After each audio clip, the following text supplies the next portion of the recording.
கடந்த 1.5 ஆண்டுகளாக prime minister Modi Manipur பக்கம் தலை வைத்து கூட பார்க்க உயிருடன் இருக்கும் போதே அந்த பெண்ணுடைய நெகத்தை பிடுங்கி இருக்கிறார்கள். உயிருடனேயே தீ வைத்து கொளுத்தியிருக்கிறார்கள், கற்பழித்திருக்கிறார்கள்.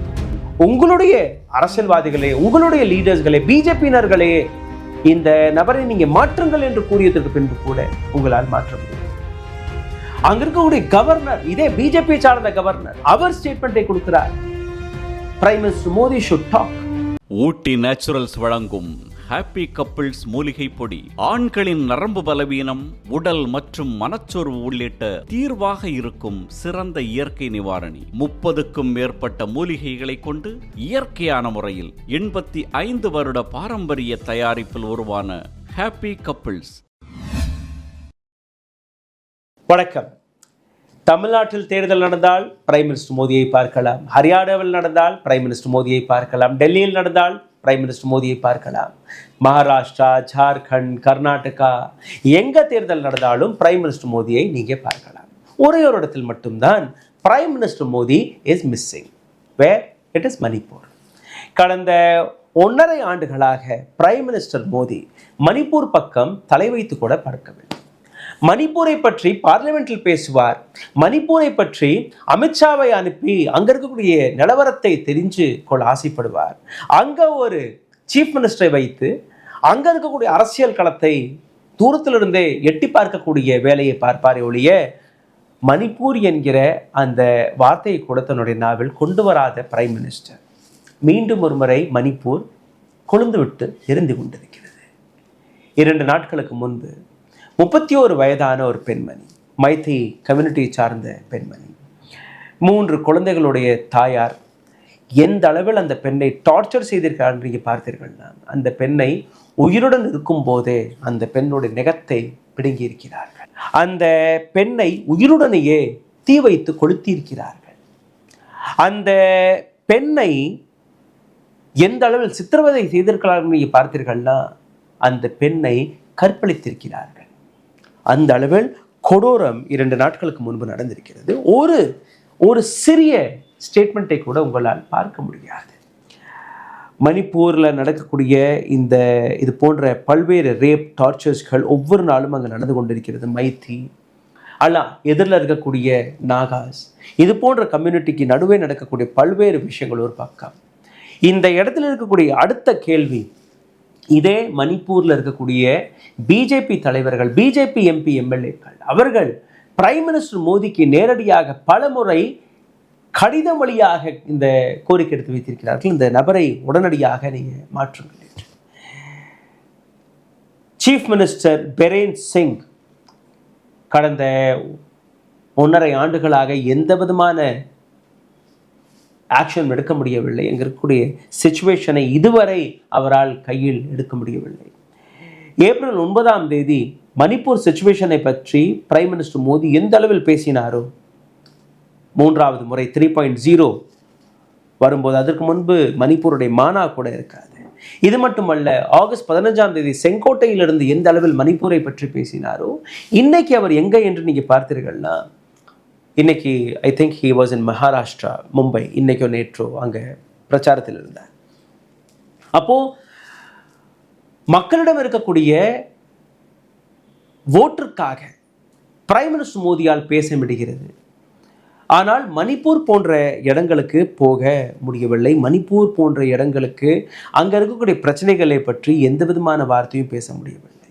அப்போ மணிப்பூர் இந்தியாவுடைய இடமா இல்லையா என்று நீங்க பார்த்தீர்கள்னா, இந்தியாவை சார்ந்த இடமா என்று நீங்க பார்த்தீர்கள்னா, இங்க இருக்கக்கூடிய அரசாங்கத்திற்கு அப்படி தெரியவில்லை. ஆனால் அதே நேரத்தில் நீங்க துணி மாற்றும்படி பல இடங்கள்ல சீஃப் மினிஸ்டர்களை மாற்றி வருகிறீர்கள். திரிவேந்திர சிங் ராவத் உத்தராகண்டில் 2021ஆம் ஆண்டு மாற்றுகிறீர்கள். அந்த இடத்தில் நீங்க புஷ்கர் சிங் தாமியை கொண்டு வருகிறீர்கள். அதே இடத்தில் நீங்க பார்த்தீர்கள்னா, குஜராத்தில் 2021 விஜய் ரூபானியை மாற்றி பூபேந்திர பட்டேலை நீங்க கொண்டு வருகிறீர்கள். திரிபுராவில் நீங்க பார்த்தீர்கள்னா 2022ஆம் ஆண்டு பிப்லாப் குமாரை நீங்க மாற்றி அந்த இடத்தில் மாணிக் சாஹாவை கொண்டு வருகிறீர்கள்.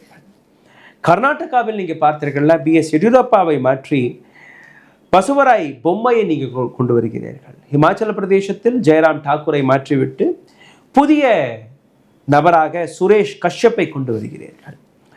அருணாச்சல் பிரதேசம் நீங்கள் பார்த்தீர்கள்னா நபகு குக்கி அவரை நீங்கள் மாற்றிவிட்டு பிரேமகுண்டு, அதாவது காங்கிரஸ்லேருந்து பிஜேபிக்கு தாவிய பிரேமகுண்டுவை நீங்கள் மாற்றுகிறீர்கள். இது போன்ற பல்வேறு விஷயங்கள் எலக்ட்ரோரல் கால்குலேஷனுக்காக, எலக்ட்ரோரல் இன்ட்ரெஸ்ட்காக நீங்கள் ஹரியானாவில் சீஃப் மினிஸ்டரை மாற்றுகிறீர்கள். ஆனால் எந்த இடத்தில் ஒரு சீஃப் மினிஸ்டர் மாற்றப்பட வேண்டுமோ, எந்த இடத்தில் உங்களுடைய அரசியல்வாதிகளே, உங்களுடைய லீடர்ஸ்களே, பிஜேபியினர்களே இந்த நபரை நீங்கள் மாற்றுங்கள் என்று கூறியதற்கு பின்பு கூட உங்களால் மாற்ற முடியவில்லை. அங்க இருக்கக்கூடிய பிஜேபி தொண்டர்கள், பிஜேபி லீடர்ஸ்களே, பிரைம் மினிஸ்டர் மோடி நீங்கள் ஒரு முறை எங்களுடைய ஸ்டேட்டை வந்து பாருங்கள், மணிப்பூரை வந்து பாருங்கள், எப்படி இருந்த ஒரு ஸ்டேட்டை எப்படி நீங்கள் மாற்றிவிட்டீர்கள் என்கிற அந்த விஷயத்தை பேசினால் கூட பிரைம் மினிஸ்டர் மோடி நாவிலிருந்து வார்த்தை வராது. அங்க இருக்கக்கூடிய கவர்னர், இதே பிஜேபி சார்ந்த கவர்னர், அவர் ஸ்டேட்மெண்ட்டை கொடுக்கிறார். Prime minister Modi should talk. Olympic வீராங்கனை வீரர்கள் பதக்கம் வாங்கும் போது இந்த பதக்கத்தை எங்களால் ஏற்றுக்கொள்ளக்கூட முடியவில்லை, பிரைம் மினிஸ்டர் மோடி இதுவரை எங்களுடைய ஸ்டேட்டை வந்து பார்க்கவில்லை என்கிற விஷயம். 31 வயதான இந்த பெண்மணி, 3 குழந்தைகளுடைய தாயார் எந்த அளவில் டார்ச்சர் செய்து கொடுமைப்படுத்தி அவரை கொண்டிருக்கிறார்கள். இப்பவும் பிரைம் மினிஸ்டர் மோடி பேசவில்லை என்றால், இப்பவும் அங்கே இருக்கக்கூடிய சீஃப் மினிஸ்டரை நீங்கள் அழகு பார்த்து வருகிறீர்கள் என்றால், எந்த விதமான நாட்டை, எந்த விதமான அரசாங்கத்தை நாம் பார்த்து கொண்டிருக்கிறோம்?